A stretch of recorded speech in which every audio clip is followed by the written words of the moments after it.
Hello everyone! Magluluto ako ngayon ng spaghetti, kaya help nyo guys. Watch nyo akong ikat ang ating hotdog. Itong hotdog na to ay galing sa Brazil. Ayan. Samahan nyo ako guys magkat ng hotdog.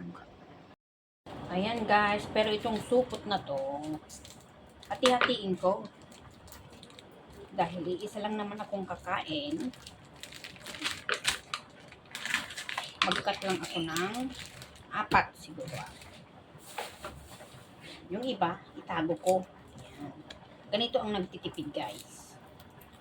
Kasi kailangan mong, siyempre mag-isa lang naman ako, hindi naman ako pwedeng magluto ng napakadami. Ayan, yung iba,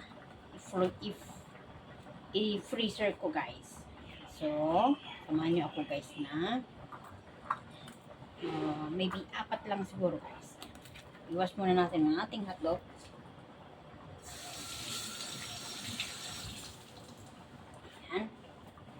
Ikat natin guys ang ating hotdog para sa ating spaghetti. Mahal guys ang Philippine hotdog. Nakita ko na kanina. Yung 10 pieces ay $12 plus. Ayan. Ganito ang pagkat ng hotdog guys. Tipid-tipid. Ayan. Ito na po ang ating hotdog. Napakadami naman yata guys. Ayan. Ito na po ang ating hotdog. Cutting hotdog. Ayan. Hotdog. Thank you guys for watching. God bless.